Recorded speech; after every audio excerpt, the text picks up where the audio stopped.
The Denver Broncos benching of Russell Wilson just keeps getting more and more bizarre. In this video, we are going to break down the latest news and really the financial implications of what does this mean for the Broncos team moving forward. We're going to look at both like the best case scenario and the worst case scenario, and we're really going to examine how bizarre did this just get. So a lot of people in the comments have been hopping in and saying that they don't think that Russell has played his last snap as a Denver Bronco. That has almost assuredly been proven to be false. Russell Wilson is done in orange and blue.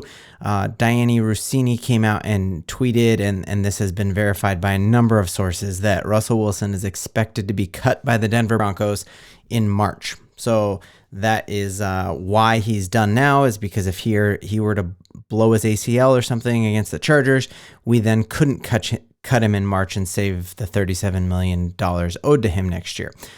So he's done in March.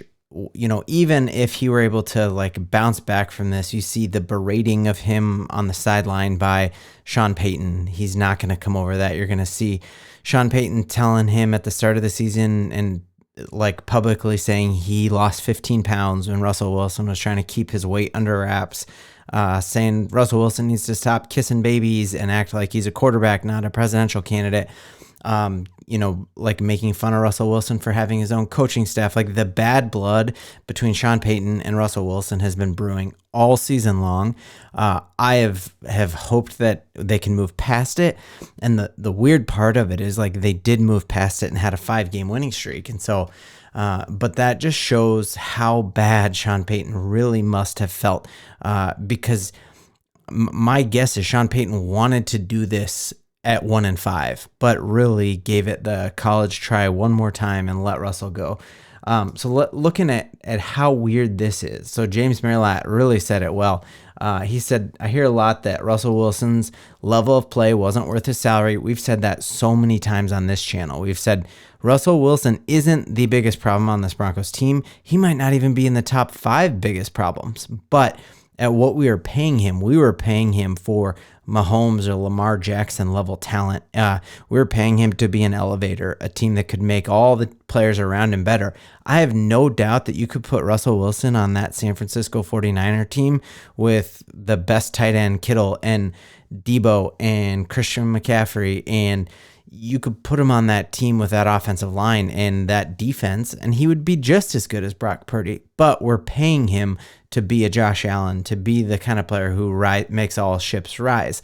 Well, here's the crazy part, and this is why it's so bizarre, is that it will almost be as big of a dead cap hit for the Denver Broncos to cut Russell Wilson in March, if that's what we end up doing, as it would be to have him on the team.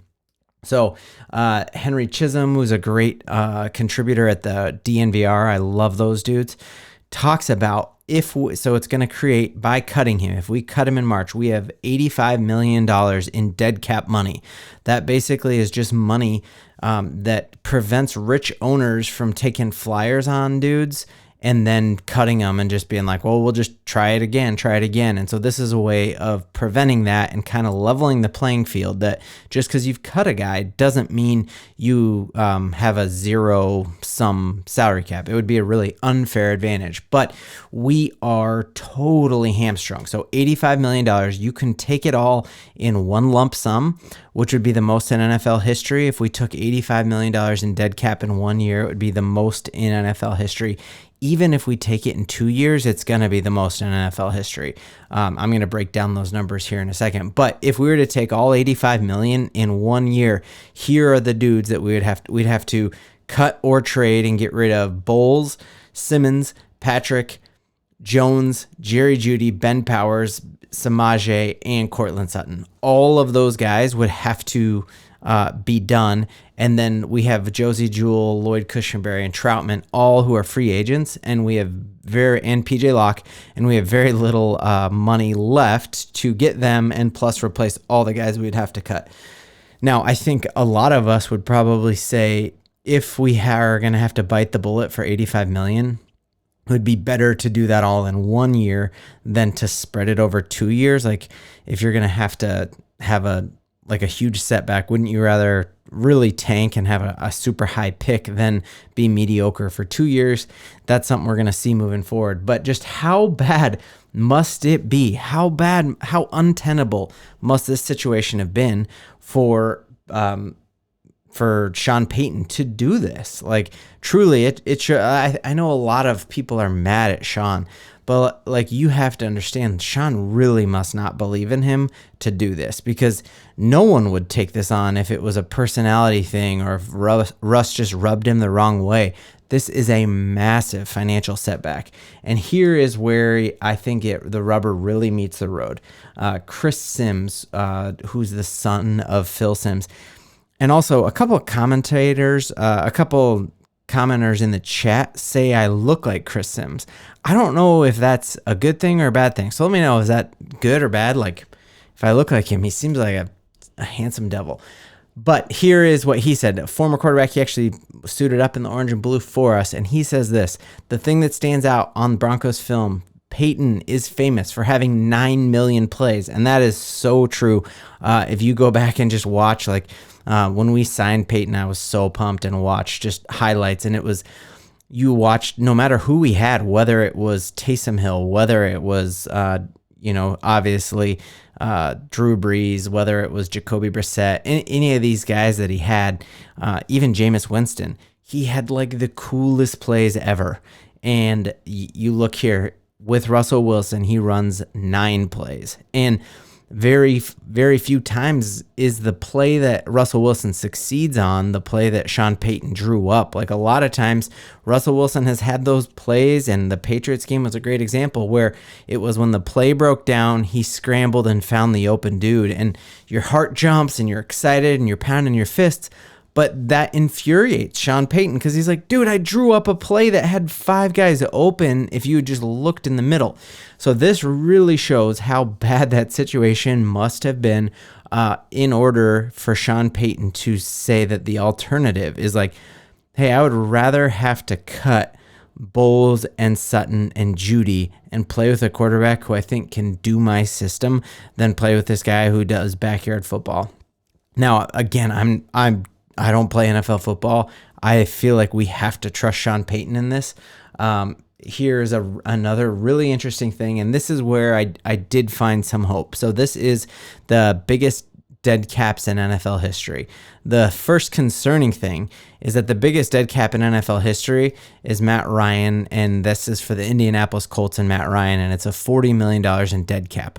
We're going to have that over that for each of the next 2 years, best case scenario. So we're going to have number 1 and number 2, and maybe we might like double that if we take it all in 1 year. So that is the bad news. The good news is looking at a couple of the things on here. So if we look at this year, right? If we look at back in 2018, 2019, 2020, the Rams had Brandon Cooks and Jared Goff, both who they moved on from. And they had, between these two dudes, had about $40 million worth of dead cap hit.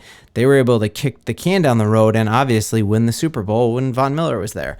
So I think the hopeful thing is, like, in my mind, I'm like, oh, we'll never recover from an $87 million dead cap hit. But I think with proper coaching, with the right players and the right scheme, I think it isn't a death sentence. And the last piece of really, really hopeful information is, what if we don't actually have to pay $87 million in dead cap hit? So a great article here from A to Z Sports.com, which talks about the dead cap hit and what happens. But one of the interesting things that it lays out was back in 2016, when we moved on from Brock Osweiler, we had a bunch of money owed to him and decided to move on from him. We were able to trade Osweiler and a later or a higher draft pick and almost do like what they do in the NBA, where you actually trade a dude and include a draft pick for that other team to take on that cap hit.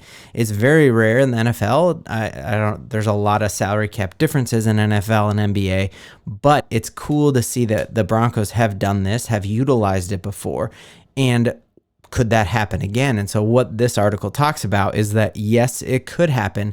We need to find a team who needs a quarterback and could make it work with Russ, who has a bunch of cap space, and then has an owner who's ready to receive a draft pick. So this lays out Washington Commanders, new owner, tons of money. They don't have a quarterback. Sam Howell is not the guy. They're trying to kind of, if you think about what the Commanders are trying to do, they had a Gruden for a while that they had to get rid of. They had all the bad blood with their owner and sexual harassment, a rebrand of their name. They want to paint that fan base as like a more friendly fan base. And Russell Wilson truly would be a great guy to have on a billboard. He says all the right things. He's a good rah-rah guy.